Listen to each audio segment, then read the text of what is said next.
नरेंद्र मोदी जी के खिलाफ साजिश करना, षड्यंत्र करना, ये कांग्रेस की पुरानी आदत है और पिछले 25 सालों से नरेंद्र मोदी जी को बदनाम करना, उनका कैरेक्टर एसेसिनेशन करना, झूठे फर्जी बयानों से उनको जोड़ना, ये कांग्रेस का पुराना शौक है और ये वो लगातार करते आ रहे हैं। जिस वीडियो की बात आप कर रही हैं वो वीडियो 1 साल पहले का है और वो आधा अधूरा भाषण मेरा और उसको कांग्रेस के तमाम मैनेजर उसको ट्वीट कर रहे हैं, बयान दे रहे हैं। हर हद तो हो गई, राहुल गांधी जी ने भी उसके विषय में कुछ कहा है या कहीं लिखा है, मुझे किसी ने बताया। जबकि सच बात यह है कि मेरी नरेंद्र मोदी जी से मुलाकात तो 1 फरवरी 2024 को हुई और जब ये मेरा वक्तव्य आया है, ये हरिद्वार में एक मेरे भाषण का अंश है और उसको मोदी जी से जोड़ करके दिखाया जा रहा है। जबकि सच बात यह है कि जब ये मैंने भाषण दिया, जब मेरा वक्तव्य है, तब तो मैं कांग्रेस के साथ था और कांग्रेस के सारे नेता बड़ी मेरे भाषण की तारीफ करते थे और कहते थे वाह क्या बात है, और है ना, सभी नेताओं ने मुझे फोन कर करके, राहुल गांधी जी खुद हरिद्वार आए थे और मैंने उनकी गंगा आरती कराई थी और गंगा पूजन कराया था, तो सारे लोग बड़ी तारीफ करते थे। तो ये जो कांग्रेस के तमाम मैनेजरों को मैं कहना चाहता हूं कि आप इस तरह की हरकतें करना छोड़ दें, इस तरह की साजिशें करना छोड़ दें। कांग्रेस ने राम मंदिर को रोकने की भी साजिश की, ना वो राम को रोक पाए और ना आप नरेंद्र मोदी जी को रोक पाएंगे। मेरा भाषण ये 1 साल पहले का है, 24 सितंबर 2023 का है, जब मैं कांग्रेस के साथ था। आज मैं नरेंद्र मोदी जी के साथ हूं और नरेंद्र मोदी जी के विचारधारा के साथ हूं। नरेंद्र मोदी गरीब के साथ हैं, नरेंद्र मोदी दलितों के साथ हैं, नरेंद्र मोदी शोषित, वंचित और पीड़ितों के साथ हैं। जी, आपने खुद कहा कि भाषण खत्म होना चाहिए, देश में जाति धर्म नहीं होने चाहिए, तो इसका क्या मतलब है? भाषण पुराना है लेकिन आपके विचार क्या कहते हैं सर आज? देखिए, मैं जातिवाद, जात पात, ऊंच नीच, छुआछूत, भेदभाव सबके खिलाफ हूं।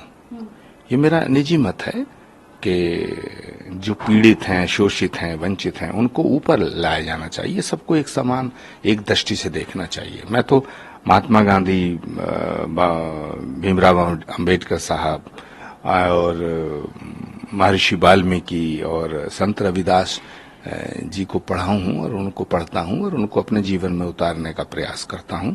और मेरा तो वन लाइन प्रोग्राम कहो या मिशन कहो कि जात पात पूछे नहीं कोई, हरि को भजे सो हरि को होई।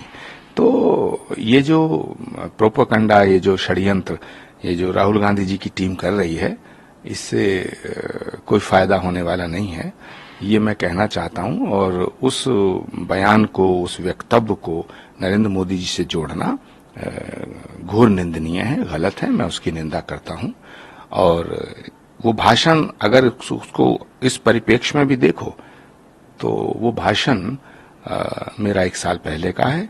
वो तब का है जब मैं कांग्रेस के साथ था और इनकी जो सामंतवादी सोच है, परिवारवादी सोच है ना, ये अपनी सोच को बदलें। जी, प्रियंका गांधी प्रधानमंत्री को कह रही, निश्चित रूप से प्रधानमंत्री जी ज्ञानी हैं, उन्होंने मान लिया, ये भी अच्छी बात है। और जो देश का प्रधानमंत्री होता है, देश का मुखिया होता है, उसे ज्ञानी होना चाहिए। क्या कांग्रेस चाहती है कि देश का प्रधानमंत्री अज्ञानी हो? जी। लेकिन देश की जनता चाहती है कि देश किसी ज्ञानी के हाथ में ही सुरक्षित रहता है, इसीलिए तो प्रधानमंत्री जी के साथ है देश। जी सर, रायबरेली और का नाम आगे चल रहा है सर।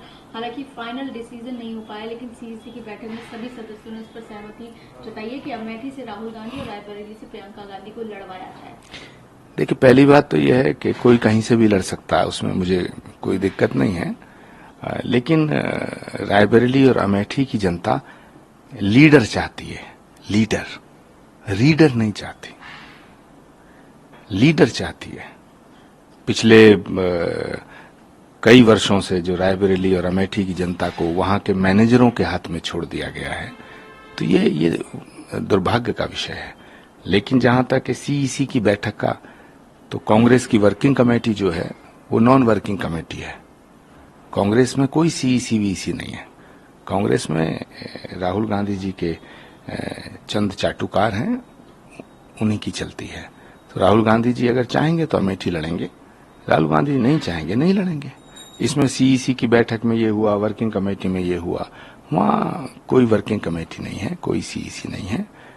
एक गैंग है, नौकरों की एक टोली है, वो फैसला लेती है। जी, मैनिफेस्टो को लेकर भी लगा ताकत की बात की गई है, मुसलमानों को संपत्ति दे देंगे, इस पर आप क्या कहेंगे? देखिए, कांग्रेस पार्टी का जो रुख रहा है वो भारत से ज्यादा विदेश के प्रति नरम रहा है, चाहे वो पाकिस्तान हो चाहे वो चीन हो। तो मुसलमानों को संपत्ति देने का क्या जो बात आरोप हैं? एक्चुअली कांग्रेस महात्मा गांधी की पार्टी थी, महात्मा गांधी के रास्ते पे चलती थी, लेकिन महात्मा गांधी के रास्ते से हटके वो मोहम्मद अली जिन्ना के रास्ते पे आ गई। उसी का परिणाम है, उसी का नतीजा है। और कांग्रेस पार्टी, अफसोस के साथ मुझे कहना पड़ता है कि मैं इस पार्टी में रहा और एक ऐसी आरजू में जो कहीं सुनी न जाए, वहां उम्र काट आए जहां सांस ली न जाए। संविधान बदलने का आरोप तो बीजेपी पे। भारत का संविधान कोई नहीं बदल सकता, और फिर देश के प्रधानमंत्री ने ये साफ कर दिया है कि भारत के संविधान को कोई छू भी नहीं सकता, और देश नरेंद्र मोदी जी की बात पे यकीन करता है। नरेंद्र मोदी जी ने कहा था कि 370 हटेगी तो हटी, मोदी ने कहा था कि राम मंदिर बनेगा तो बना। और माफ करना, नरेंद्र मोदी जी का ही कलेजा है, ये मोदी की गारंटी और मोदी का ही वचनबद्धता का प्रताप है